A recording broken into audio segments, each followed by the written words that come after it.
A big round of applause for you guys. For those of you who do not frequent libraries, let this be a good start. Bookstores, let this be a good start for you to be. People go to bookstores all the time and come to readings and take part in the cultural life of the city.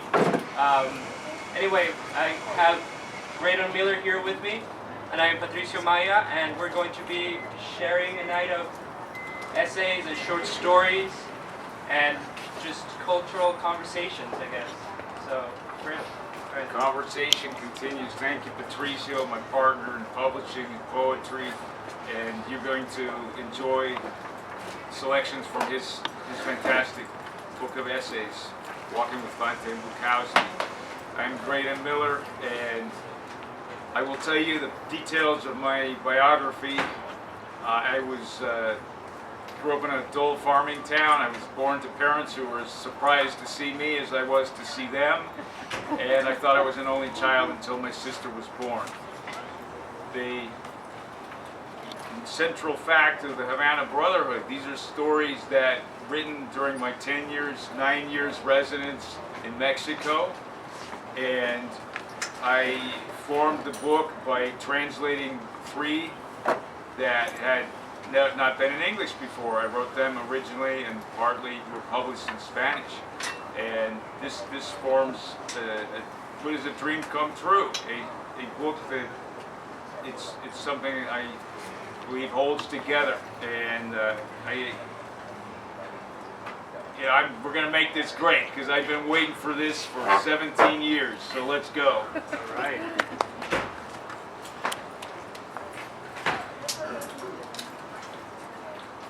Evaristo had already taken 3 steps into the promised land. And like the man who senses a rifle scope on his back, he resisted turning his head. But behind him, he could hear the strident voices in Meche's clumsy attempt to explain she was gringa. Evaristo suffered. Meche saw his blue bandana glide among many heads and shoulders. He strode languidly as the tide formed, pouring more and more waves of people into the sea, and echoes resounded on a cold shore of concrete at the border. An officer shouted something that hurt in Meche's ear. And on impulse, she made way into the sea of people with thrusts of her arms. Hearing her awful shouts, Evaristo couldn't stand it and risked a glance behind him. Meche was moving her arms like machetes and babbling incoherencies. He didn't want to leave her like that. Don't leave her, the voice shouted inside of Evaristo. He would have to stay behind and help her. But the blue bandana kept moving forward. Don't leave me, don't leave me, the tiny voice clamored inside Evaristo. And he did not stop, not then, not ever. And something died inside him. That's from International Bridge.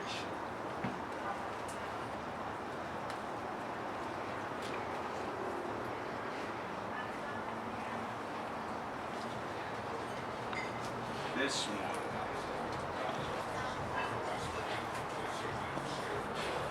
is from one called Nostalgia for Death. This was one of the last of the ones to be translated from Spanish.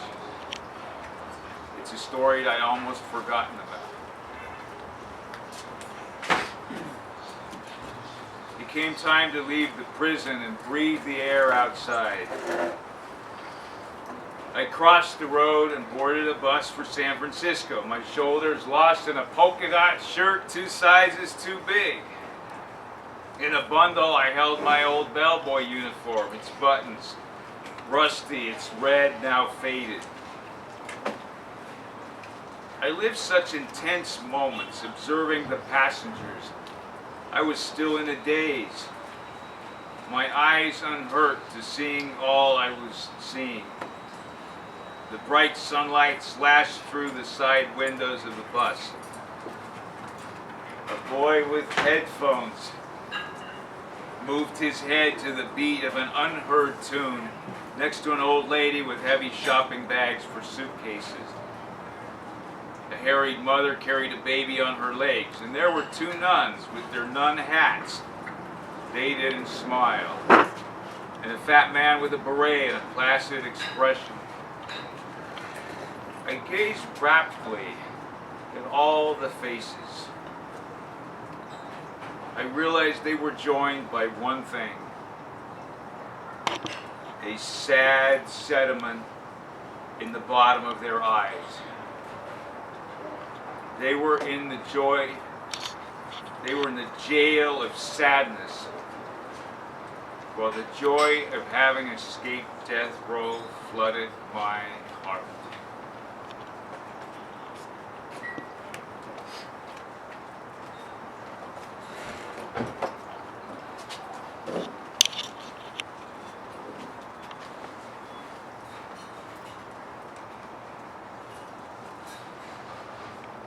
Abu Dhabi, my gaze riveted to the name.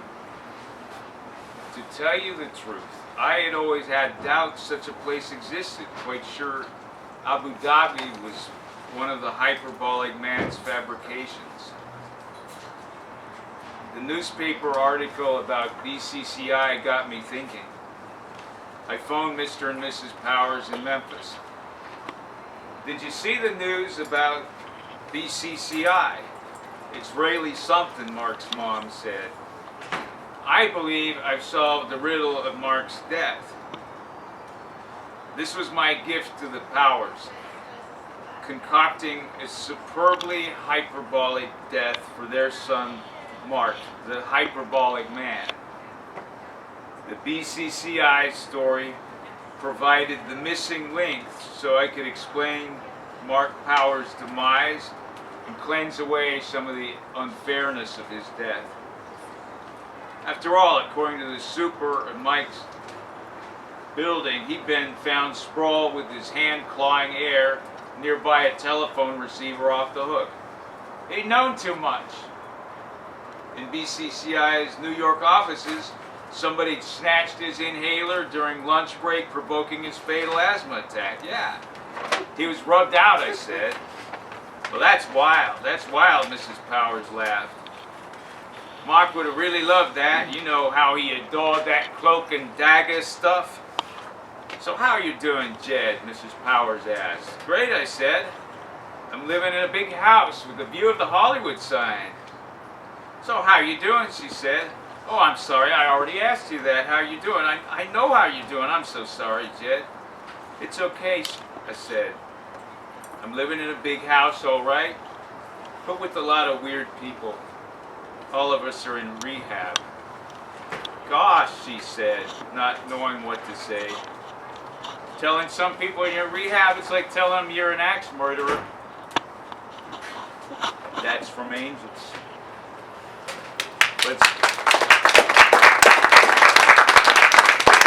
Thank you so much, and we shall open up questions and answers, and in between, I'll be happy to fill in the space with talk. And hello? How did you come up with the title? Oh, the Havana Brotherhood. Listen, that's the title story is the last story, and it predates when I formed the collection, but I always knew it would be the title. I love the enchantment of that title. And of course the theme of that story is cigar smuggling. And further, the cultural theme is probably a very Anglo obsession with abiding and obeying the rules and laws. And in the case of my story, you'll see what a dilemma this causes.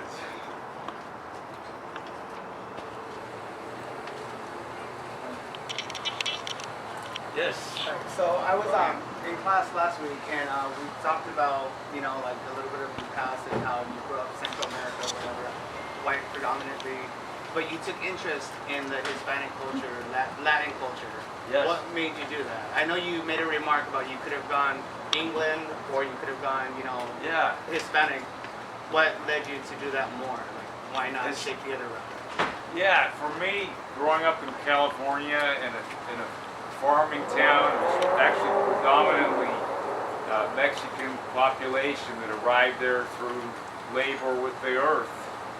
And the strawberries that you've probably eaten from Watsonville. And I felt it as Mexico is a mother country for us. And it was evoked also by the missions and the old adobes in Monterey and San Juan Bautista. And there was also something forbidding about Mexico and the Mexican culture because there was kind of a wall, a language wall, a culture wall. Even though I elbowed in grade school students, it was a different food, a different language. And I know that I wanted to go past the myths too about Mexico and find out live it, find out the roots of more than half the people that are in the town where I grew up. That was it. It was a quest for knowledge. It was a quest for exile. That's where I found the rest of my life, or the start of the rest of my life in Mexico. Yes, Sarah. I know that the art of translation is not an easy thing. Did you find it difficult to translate? Because I've read books that are translated and they're so bad, and then I find another translation that's beautiful. With my translation of my own stories, I got every right to recreate. I will say that it's going to be the two languages are going to always be different. It's the love of the language. Incidentally, my relation to Patricio's book started in the one and only essay, strangely, he'd written in Spanish. And it, whatever we came up with, I think you wouldn't disagree if I said, get my name off of that. It hit your voice. I translated it so well. Yeah, I'm kind of like amazed at myself. I feel that the translated essay is better than the original essay. That's how good it was. Oh, I'm chagrined. It's like an actress. I would never tell an actress, you know what, you were better than the historical figure you played, because I know that would. It's true though. Okay. I know somebody else has a question. Yes. So, for the Havana Brotherhood, do you like your Spanish or English translation better? Oh my gosh. You know what I love about the Spanish? It's unadorned. It's not vulnerable to fashion or other people's intrusions. That was the beauty of revisiting these forgotten stories. I just said, hey, this is me in room tone almost. Entertaining. I'm not particularly worried about taking this stretch and being fancy. And as for, of course, I am very pleased with what they became and the improvements I was able, or additions to some of the English versions. Question. Well, I guess that wraps it up. I'll do a little bit of my introduction, and then we'll have a conversation. So it's interesting that we talk about this whole idea of Grady growing up in northern central California and being influenced by Mexican culture and Hispanic culture in general, where I was born in Ecuador. I came here when I was 12, and there's this sense of dislocation, but there's also this idea of finding what's underneath your feet, sort of thing. And so my essay collection, Walking Around with Fante and Bukowski, it's an essay collection of, it's kind of like a growing, coming-of-age story through aesthetics, as it were. Through digging beneath your feet and also looking at the outskirts. Okay, so it's so interesting that we met through your former wife and Yes. became really good friends, and then we have sort of parallel stories. Grady went to Mexico and lived there for 10 years. I came to the United States. Well, I was brought to the United States when I was 12. Yeah. And then became sort of obsessed with finding cultural artifacts of truth and originality in the United States, in Hollywood, which is sort of like a weird, task impossible to do, right? And some of the stuff that I write about here are, for example, the Ivar Theater, which used to be a strip club in the 70s, right? And what is original, or what makes that different than a new mall that you might find, right? That's what I look at, and I think the whole idea of outskirts, that's what really gets to me, like outskirts of culture, right? LA is on the outskirts of American culture, as it were, because like we think, yeah, we're the center of Hollywood, center of a lot of culture, but at the same time, we are part of the West, right? Far American West, and that is evident everywhere we look. We look at some mountains that are empty. We look at parking lot malls, and there's the whole idea of Mexican culture in California, right? So in 1846, we had the Treaty of Guadalupe Hidalgo, which seceded the United States to Mexico by force, basically. Okay, and I'm not a historian, but there's that sense of you can't really outlive history.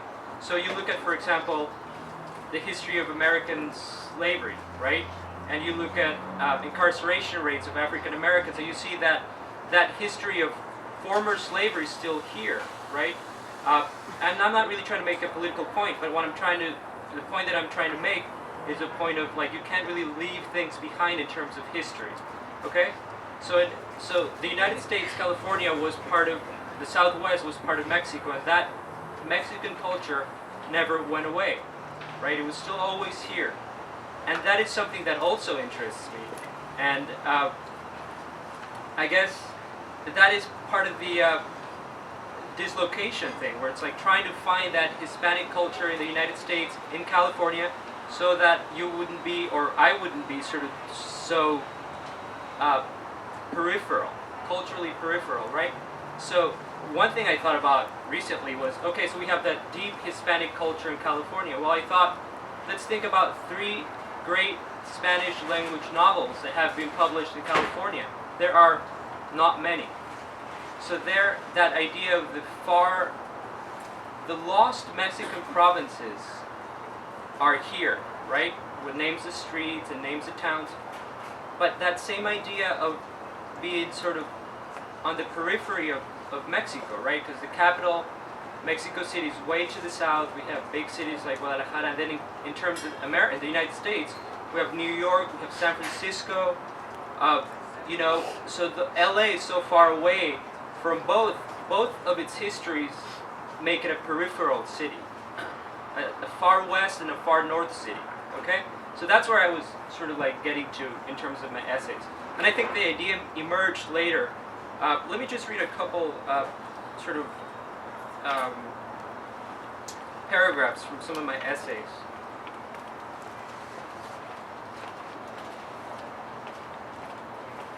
Let's see. Alright, so this one's about the Ivar Theater. It's called Staring into Vaginas.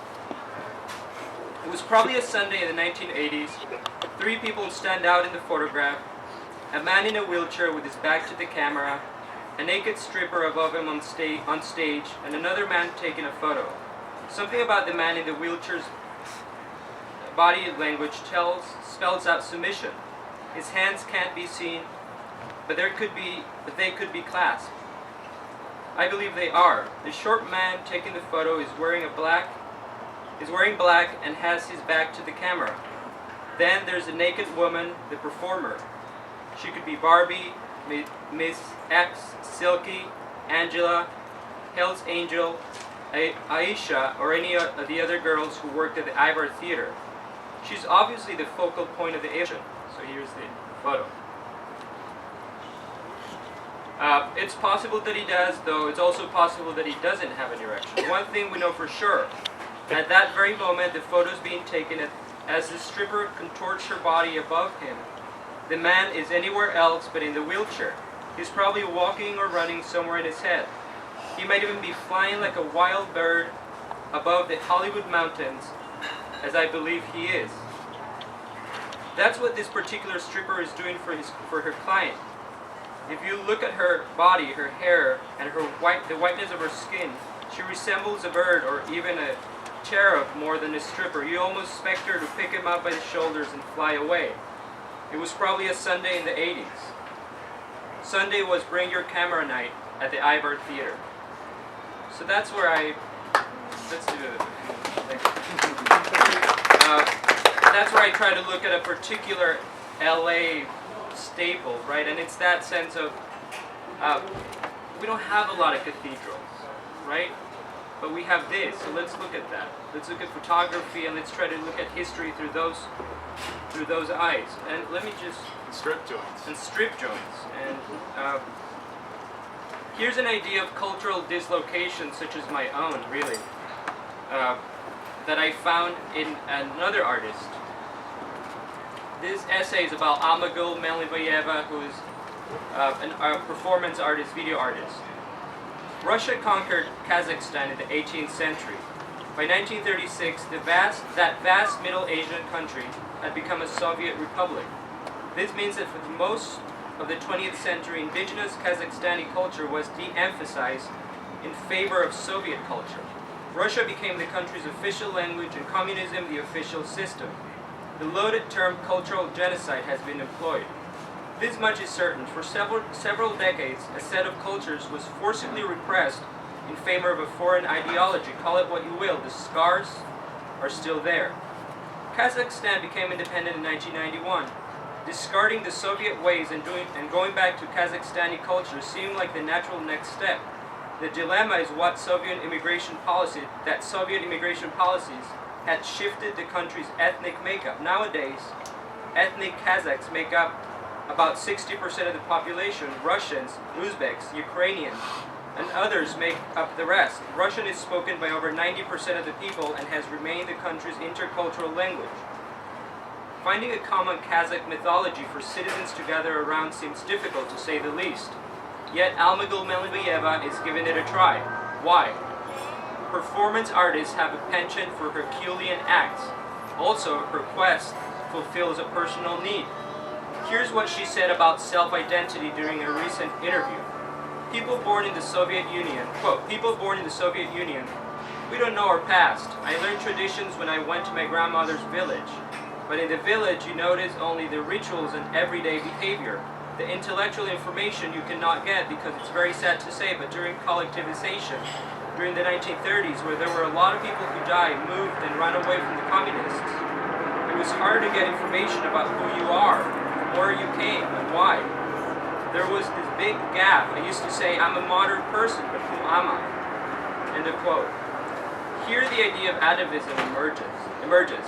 Atavism is the recurrence in a plant or an animal of certain primitive characteristics that were present in an ancestor but have not occurred in intermediate generations. It is a reversion to a former or more primitive type. In her art, Melnivoyeva consciously invokes her ancient self. She looks for it around the Kazakh steppe. This is a huge grassy area that was first populated by Turkic nomads. Before the Arabs arrived in the 18th century, Mongols joined in during the 13th century. Now, it would be dishonest for me to pretend to understand who these Islamic, Turkic, and Mongol nomads really are. It's enough to know that Tengrism, a Central Asian religion characterized by shamanism, animism, totemism, polytheism, and ancestor worship, was integral in the development of Central Asian nomadic culture. Who am I? Melnivoyeva asks. So that's a sense of looking, digging down, right? Looking at the outskirts, trying to find culture. We can do the same thing in LA. Who are we, right?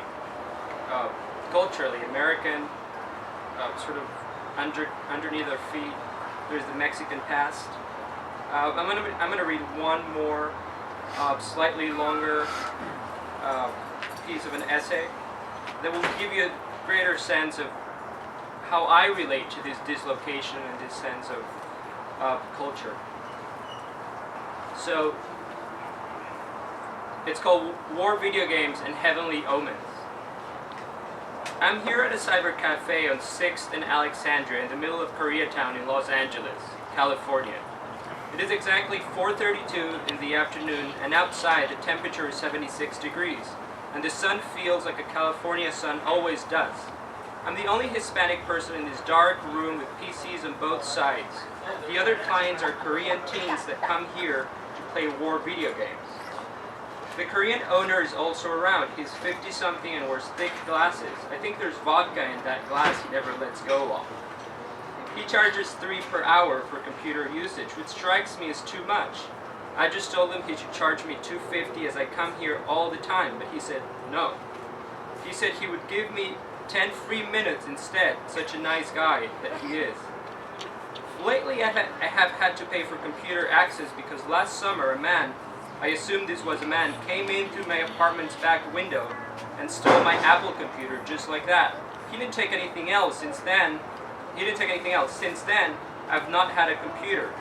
It's strange, funny really, that a guy who calls himself a writer should lack such a basic tool. I have an hour and 10 minutes to write. This is what I have in my head. Last Saturday, that is 2 days ago, I met two friends, Pablo and Sinead, at the New Beverly Cinema.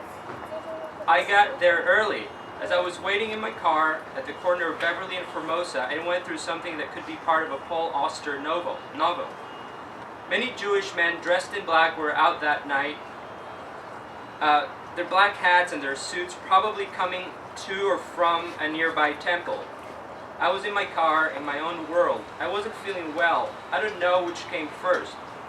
Agitation or sadness. I don't know. There was a war inside, a heavy feeling, that much I know. At that very moment, a man wearing glasses who was walking down the street stood by my car and waved at me. I put the passenger window down, pretty bothered. "Are you the man from the other day at the Jewish doctor's living room?" he asked. He looked working class, whatever that means. He was trying to find something inside a white plastic bag and intently look at me at the same time. No, you got the wrong person," I told him. I know I opened my big mouth too soon. I should have waited until he took out whatever he was looking for inside the plastic bag. "Oh, I can tell it's not you," he said in a Midwestern accent, though it might have been a California countryside accent. Is there such a thing as a California countryside accent anyway? He had a kind, plump, reddish face. I can almost say he was smiling. "You should be glad it's not you," he went on. "You're in better shape than the other guy. I can tell it's not you just by looking at you. Sorry." That's all he said. He put his headphones on his ears. He carried a Discman, which now that everyone has smartphones seems as out of fashion as going to a cyber cafe. He walked away little by little, turned to the right on Beverly and kept going westward. I was stupefied. Who was the man that looks like me, who only a couple of days ago I assume was in the Jewish doctor's living room? Where did the man with the Discman meet him? How did the man with the Discman know I was feeling bad, but not as bad as the man who looks like me, my double? I don't think my sad, agitated thoughts were so obvious that somebody could see them from outside through the car window. Whatever the case, the man with the Discman said, "You should be glad it's not you." I couldn't help thinking about my double. Was he ill, poor, handicapped? Was he depressed? Wait. Rewind. The man with the Discman was going to take something out of his white plastic bag. What was it? What object did he possess that could possibly soothe my double's pain? A few seconds went by. I quickly got out of my car thinking that perhaps I could catch up with the man with the Discman who saw that my face was the same face as my double's, the face of a pained person whom he wanted to help. I felt an instant kinship that tied me to both the man with the Discman, an unusually decent human being, and my double, a man in distress. I knew that in some way I should, 1. Thank the man with the Discman, 2. Meet and if possible evaluate the Jewish doctor And 3, lend a hand to my double. I hurried to the corner, but the man with the Discman had vanished. I instantly thought of Paul Auster's City of Glass. I felt like a fictional character. I even asked myself, what if all of this was a message from God? Not the soft, permissive, and ambivalent South American God of my elders taught me to love, but the stern Jewish God, the one I have read about in the Old Testament. The severe God would be commanding me to accept that I could be worse off, ill or deranged in a doctor's living room, getting pity from a red-faced man with a Midwestern accent. But that line of thought is not my line of thought anymore. Many years ago, I willfully chose to close off all those murky avenues from my intellectual life. I now stick to the world of man. I try anyway. And then I go into a description of the movie, and let me just read the end of the essay. The weekend was uneventful. I almost did not think about the event outside the movie theater. Now it's 5:15 on a Monday, and I wonder what my good friend Juan Castilla is writing right now, immersed in that traffic and cast iron noise that is New York City. I'm here, sitting in a Koreatown cyber cafe in Los Angeles, California, 70 degrees outside. I'm going to end all this with something that comes to mind and which has no connection to the strange event at the New Beverly Cinema. Though if I were superstitious or metaphysically minded, which as I have stated is no longer my line of thought, or if I were a Paul Auster character, which I don't believe I am, it would certainly be related. This happened last night. So I was sleeping in my little Tokyo apartment. It was well into the wee hours when a stranger outside started screaming from the sidewalk outside. I live on the 3rd floor.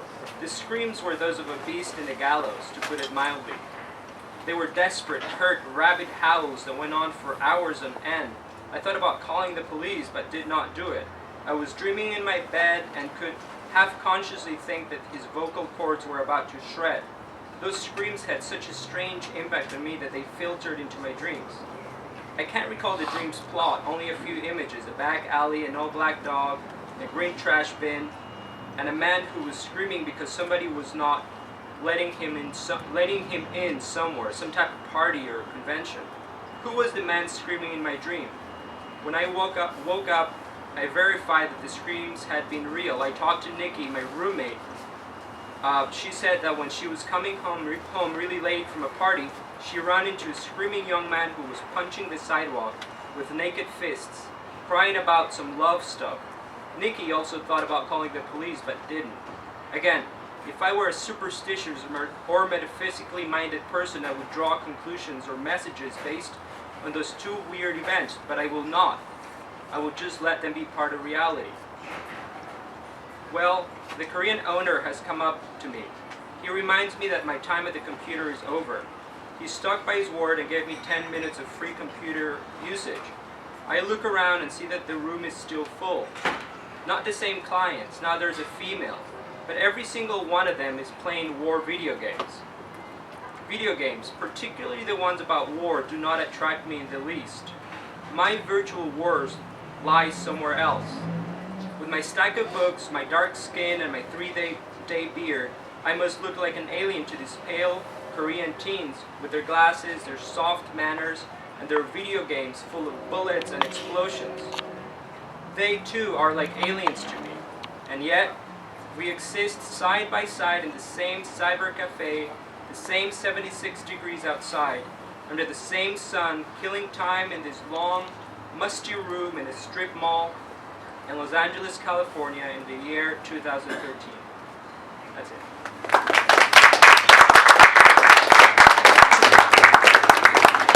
So those are the ideas that I played with, and I think it went a little long, so Grady go. Yeah, when we talk about a double, I think we've got doubles. You left another double in Ecuador, and when I left Watsonville, California for Mexico, I left a double there too. And that's the mystery of who we are. It harks back to that. I think that's where good friends. That's at the heart of it. And wow. Questions? Any questions about either collection? Yeah. I think I'm going to actually put them all together. Like, you came from an upbringing of trying to figure out a different culture, and you came from the upbringing of trying to figure out this culture, Yes. which are your opposites. Do you Yeah. think that like is something that's made you guys friends and made you guys something? You know what I'm trying to say? Yeah. Yeah, for I mean, I'll give you an Because it's example. total from- opposites. You know, like you're trying to learn that one, you're trying to learn this one, Like and the at the same time, Havana, the you Havana in Brotherhood. between. That story about cigar smuggling. There's immediately somebody wrote me a comment, and they felt the stakes of this story. You know, it's a box of cigars. It's not that high. It's not that compelling. And Patricio immediately said, "Don't you get the point of the whole thing? It's about the anguish that a typical Anglo person suffers over breaking the most minimal law, and what it is to carry out their first heist." I mean, that's the Well, there's also the anguish that your typical Hispanic person suffers by following any law. Right? It's a very yin and yang thing. It's hard for me to park somewhere that says no parking, you know, after 5:30. I'm like, it's just 5:35. It's just 5 minutes. Yeah, that's So what it's I. that very cultural thing. No, they got a magnificent phrase in Mexico for almost anything, like joyriding at 90 miles an hour off the top of a cliff. You know, no pasa nada. No pasa nada. You know, just grab that steak from Browse. You know, no pasa I wouldn't nada. go that far. Yeah, and it's a contrast. But it's a great question. And no remark on your part? On that, no remark. I'm just gonna. I haven't stolen any meat from Rob yet. Yes, I like that one. Yeah.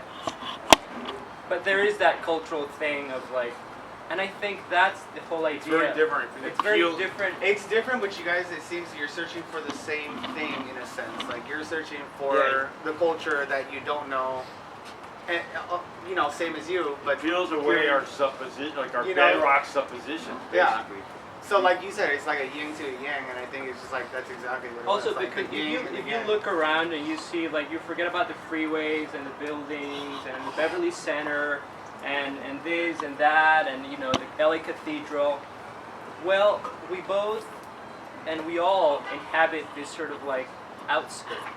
I keep going back to that idea, and I think that's I something like the that, outskirts. right? And that whole idea is something that you had to go somewhere to figure that out, to get soaked in culture, and I had to like just dig down beneath my feet to like try to find something, because if you're culturally inclined, there is a sense of like we live in a desert in some ways. Very, you can it's also very disagree true. with- Culture came, you know, very high level of culture, music, art came to me effortlessly in Guadalajara. The perfect combination, culture and very modest rent, and for an artist to prosper. And coming back here was a culture shock, and partly depicted in one of my stories. which a lot of students love. Yeah, that, The credit story. yeah, finding an apartment and losing it, and trying to finding out how to keep. And Other questions?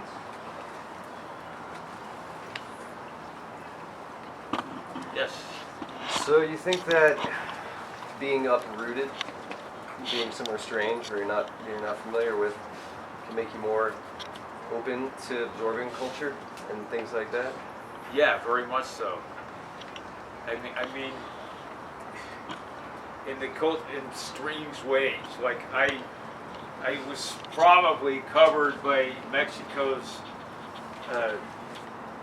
national health insurance for 5 years before I could even remotely suspect such a thing existed. Like, oh, those people are lined up outside that kind of industrial-looking building, and they turn out to be patients who are waiting to be seen. So, I mean, it taught me actually the absolute, to me, disorder on the part of citizens here of feeling I don't want to see a doctor. That they're gonna rip me off. They're In my case, it was this sense of going to the library, you know? Going to the library as a 13, 14-year-old and just having this sense of like, I can't go back to my home country until my legal papers get sorted out. Okay, so there was that. But I have this like deep need of art, right? And so I would go to the library and I would, you know, stay there for hours looking at like, say like Frida Kahlo's drawn paintings, and then like Latin American or you know, English poetry anthologies or whatever. And so I think being sort of dislocated culturally made me feel like I had to go somewhere and get a sense of home culturally, and I had to create my own, right? So I think there was that. And interestingly enough, I shared the library, as many readers do, with a great number of homeless people, right? And so whereas I felt, in a sense, in a very deep, real sense, homeless, these people were homeless, like literally homeless. So there's a sense of that, and I think being an outsider and really like struggling to be an insider, because I would, you know, I wanted to like just date American girls and stuff, so I would work on my English like really hard and stuff like that. And so that really, really, you know, really was like fueled me to do it. So. Yeah. I have a question. Grady and I have both taught ESL students, so we know about people from other countries. Have you been in other cities besides LA? Yeah, you know, as soon as I could. It was funny because I felt like I had to get it out of LA just to see the United States. And so I went to grad school in New York, Syracuse. I drove there. And just a little anecdote, you know, I did this, I thought like how, not to get political, but who voted for Bush? I didn't get it, right? Like I couldn't, I had a sense of like a very limited sense of California and LA and the United States. And so when I drove there, I drove through the South, and then you know, the East Coast, all the way to like near Canada, and lived there while grad school happened, and then I drove back. My fear of planes had something to do with that. But you know, that whatever the case, I did have a need to see more of the country, and I've been sort of obsessed with the United States and its culture. Because to me, New York and LA are more melting pots than a lot of other parts of this country. Right. You know, because I've had students say if they had to live somewhere, those are the two places, because at least there's going to be someone from their country right. around, but in the middle of the United States, it's often not. Right, but you see like food, like I really got into like Southern cuisine and stuff like that. You know, I don't know why. It was just this sense of trying to find stuff. So yeah, I definitely really interested. Following up with that question, like you said, you went to the South and you went, you know, you said you fell in love with the cuisine and all that. But outside of that, into the more broad picture, where you said like who voted for Bush and all this, did that give you a sense of like the kind of people that were living there, or because obviously, like she was saying, New York, Los Angeles, you know, some sort of people, and then when you go to the South and you go to Texas or you go to one of those other states, they're different kinds. So aside from the food, what did you take away from it? You know, I was the only Californian in my grad school class. But that was in New York. That was in New York. Yeah. So I lived there, and then when I came, I drove back, right, and I felt like I was, you know, if in LA I felt like I was out of my Ecuadorian, South American, high Andean, up middle class, perhaps even upper middle class upbringing. I was really out here, and then I felt in LA I felt out of place. Then when I went to New York, I felt out of place like twice because I had become acculturated to being here, right? And then I came when I drove back. This is really interesting. Fleeing the snow, as I drove back with my ex-girlfriend, we entered Texas, and I heard my first Mexican-American accent. It wasn't an accent of like a Spanish accent, but like a third generation, sort of like open vowels a little bit. And I'm very sharp to those things. and I instantly somebody said like, how can I help you, right? And I heard the Mexican American accent, and it was like, I'm home, like Southwest, you know. That's what I guess that's what I call home now. Right?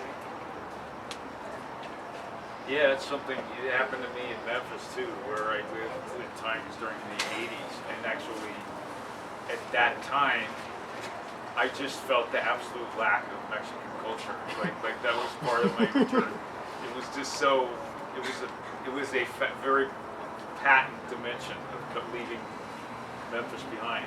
Now, because of construction and immigration, it's a different story, and they have a community. There's a Mexican community, there's a Mexican grocery store there, and so the world changes. But at that time, I felt, again, it was coming home, coming back to home in California. Yeah. A question for you, Grady. So, Yes. you mentioned that growing up in Watsonville, spent a lot of time, significant Mexican community. Yeah, for sure. Did I give you, when you went to live in Mexico, did you sort of feel the parallel between those people living in Watsonville, like how perhaps they may have felt living in Watsonville, like you're now the fish out of the water? I mean, did you spend time contemplating that and maybe making connections to experiences you may have had when you were growing up and just sort of finding commonality? Well, it's really easy to find, oh, this is different. All the things are I different. knew about the big families they came from, and I saw where they got all this stuff from the Panaderia, and I also saw the pueblos, the little pueblos that produce so many blue harvests from over here. And you can see, actually, they're places of great beauty and culture, actually. I'll speak for Jalisco and there's many places I visited. Actually, a typical Mexican pueblito, it is never lacking for culture, be it music, be it painting, be it their cultural pride. That kind of sticks way out. Whereas here, you go to some place in the sticks, and that's really it. The sticks is all there is, often, and except for that library.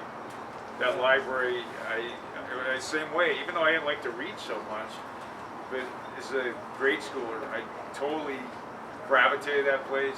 The librarian was my friend, and I stayed till closing hour many nights, absorbing mystery books and curiosities. But if I may add to Nick's question, and there's a sense when you came back from Mexico where you have this autobiographical story where you rent an apartment. Yeah. Or the character rents an apartment with his wife, and then he has no credit because he has lived in Mexico for a long time. Yeah. And so that helped you see how the system works here, like the importance of credit. Vividly, And I taught Grady's book of stories in my community college class, and most students love that story, Credit, which is about that, It's about the system, and it was what a slap that was to find a place we loved and be required to have a credit history, because credit's something I naturally eschewed during all of my life, and I got it made me feel very strange, because I still recognize both the benefits and the dangers of credit, enormous. I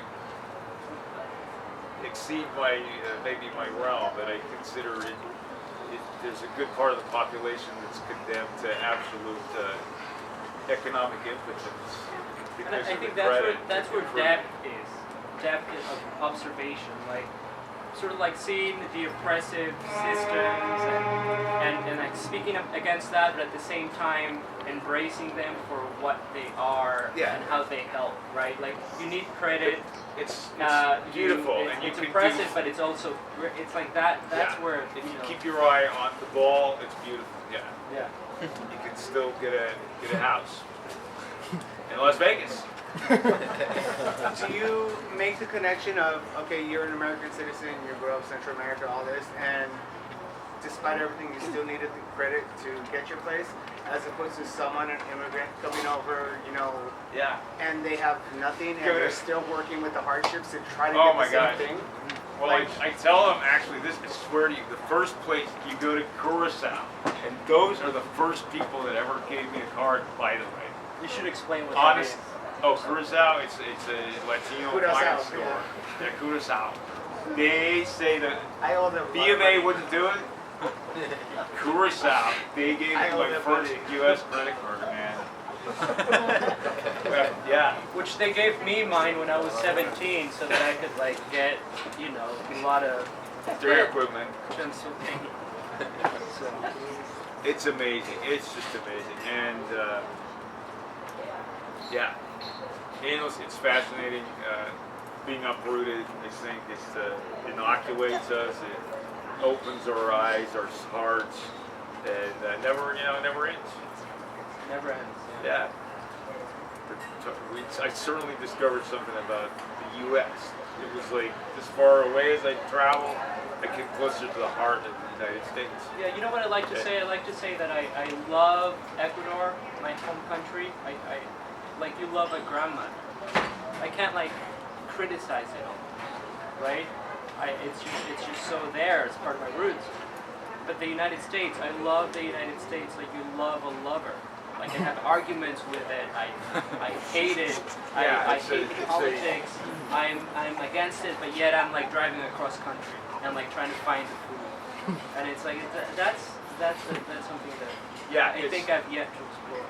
Yeah, we're like in this arm wrestling thing, Yeah. and it gets in you, you know. This becoming American. I call it about becoming American. Yeah. And you've done it, I've done it, and there's no getting rid of it. Yeah, and a lot of my students are first generation Americans too, which is interesting how they relate to both of us. Yeah, I never expected this either, but I see we share this location, and it's meant something to you as well as to me and to Patricio, and I couldn't be more surprised. As authors, like, what do you guys consider the best experience, like the best memory you guys had from publishing the book? What do you guys think is the best memory you guys got out of it? Out of publishing or individual books? Well, Well, in your life, the best experience you've ever had. Mine, the best is one of the students from one of the classes, community college, was going home on a bus one day, and he saw a girl on the bus reading the book with the green cover. That's it. And he really, really wanted to talk to her. Orion, for those of you. Okay, well now I know. And he saw she was really into the book, and he just couldn't bring himself to talk to her. It doesn't get any better than that. That was marvelous. In my case, it was great because I was like, not too long ago, I had this great feeling of like, okay, so you went to grad school in New York and you're gonna make it, and then like the Great Recession happened, right, 2009, and I was like, fast forward a couple years, and I was like delivering pizzas with a master's degree, and like $80,000 a student debt, and I was like, what happened, my mom had like written emails to like, her sisters in the old country saying like, okay, he's got his master's, he's got like this great thing, I bought like a 1975 Mercedes, really cool car. Yeah, that was great. That was a great car, and then the car broke down. The girlfriend left me, and I was delivering pizza. Became a country song. It became a blues song. Welcome to America. Welcome to America, yeah. Well, and I was like, and I was so cocky when I graduated because I got an internship at Rolling Stone magazine, and I said, you know what, I want the internship from the New Yorker or something. Like that was my frame of mind, right? Because I was having lunch with like New Yorker reviewers, like at grad school, and then here, fast forward a couple years, and I'm like literally delivering pizzas and signing up to do Lyft, right? And then the book came along. I brought it to somebody. They gave me a job at the community college. Things turned around in a really good way, and It's I guess amazing. that's Yeah, it's been. And now I'm here, and it's Yeah, just here great. we are. Yeah, here And we the are. book, your book brought us here, brought me back here. And It's that whole process, I think. yeah, it is part of that process, and I'll comment too. I mean, on this path, it's been about 14. It was 2001. I came back to Los Angeles, and during that period, there was definitely like times I would loan somebody one of my books from Mexico, my first stories and short novel were published there in Mexico, and there were periods because of doing other work, manual and otherwise, I really forgot. I kind of, like when somebody would come back and they'd run into me and say, gosh, that book, that was really something. And I said, oh, thank you for reminding me who I am. Because it had really, other things had come into my life also. A child, my family, making it go, right? Making it all go. So I share that. I appreciate it, and I'm really happy for my little part. It's a great Making it happen. Yeah. We have arrived, I believe, at the time to sign books and share So some we'll moment. continue the conversation, signing books, and just more one-on-one type thing. Yeah. They're selling books in the back if anyone's interested. Or if you just want to talk to us, Come and talk. come and say hi. We got.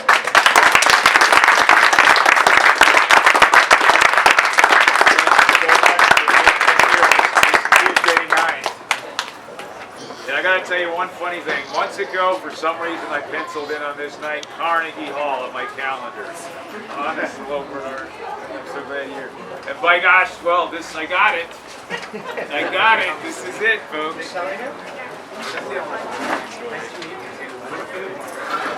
Great.